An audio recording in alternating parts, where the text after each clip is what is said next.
Hello. Today, inshallah, we will complete with chapter 17, lesson 4, molecular evolution. We need to check the molecular evolution as well, the phenotype evolution. For my objective today, I need you to explain how molecular clocks are used. We need to check what you mean by molecular clocks and how we can use this molecular clocks. So let's start with the gene duplication. Where do new genes come from? From where we can get new genes? In the previous time, the genes are restricted. So from where the new genes come from? One way in which new genes evolve is through duplication and then modification of existing genes. So we will get the genes and make a duplication for the genes, and then there is a modification on these genes for existing genes or of existing genes. What are the molecular clocks? We need to know what are the molecular clocks. Molecular clocks use mutation rates in DNA to estimate that the time that two species have been evolving independently. So we need to check the molecular clock until we find out the differences between the two species. So molecular clock use mutation rates in DNA to estimate the time that two species have been evolving independently. So let's check the molecular clocks and many genes duplication. So many mutations, however, have no effect on the phenotype, as we discussed in the previous lectures. And these natural mutations tend to accumulate in the DNA of different species at about the same rate. And then the researcher can compare such DNA sequences in two species. The comparison can reveal how many mutations have occurred independently in each group by the molecular clocks. Look at the picture.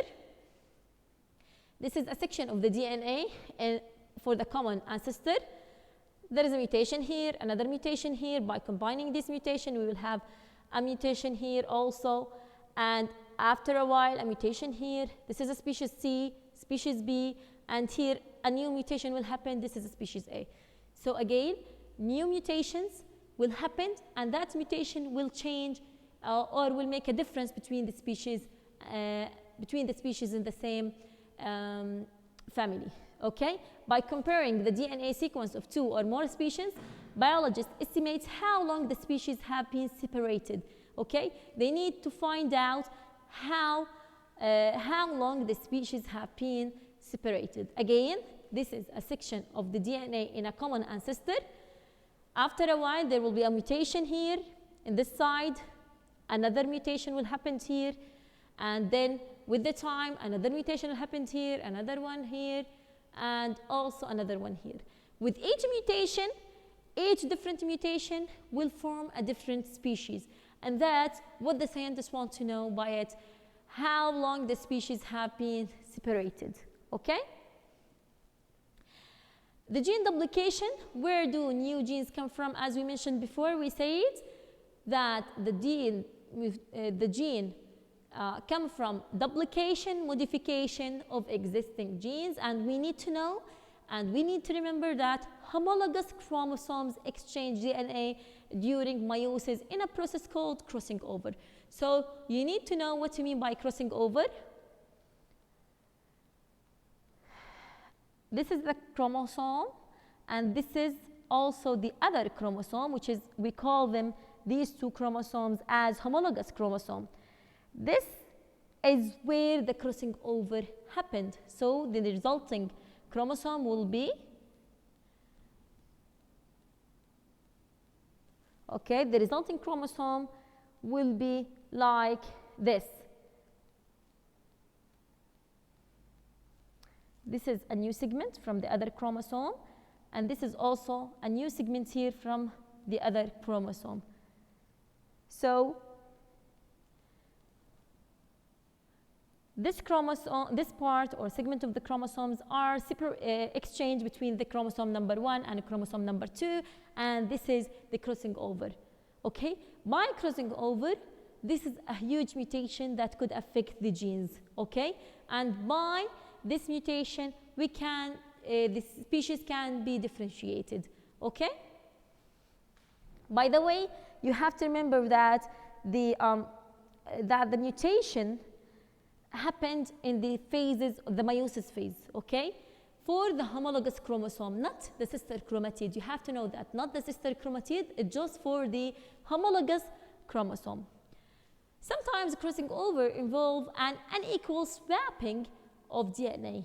That means one chromosome in the pair gets extra DNA, and the extra DNA can carry part of a gene, or maybe full gene, or longer length of chromosomes, and that in different way it will affect the entire genome, and the duplication راح يكون for the double or the entire genome. Like this example, this is the original gene, duplication in the ancestors. There will be, this is duplication in the ancestors, so I have two genes. Some of the mutations will happen in one of the copies, not in the other. So this will form a new gene, evolve with a new specific function, and the original one will stay with its specific function, okay? Is that clear? So again, this is the gene must be duplicated here and here. This is same gene as this one, okay? Once the mutation happens here, there is many types of mutation like deletion, addition, substitution.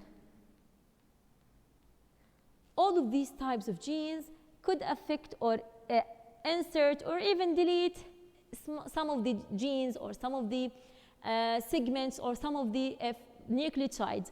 And once there is a mutation here, it will evolve a new function, okay? Not the similar function as the original gene, okay? Once there is a new function here and the original chromosome have doubled, so there is another gene with the specific function or the old function. And from this part, there is a gene duplication will happen, okay?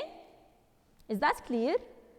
I want you to check, and I want you to go back for the mutation that will be in chapter 13. Please study chapter 13.3, the mutation, because it's really important in this chapter. And thank you guys. Have a nice day.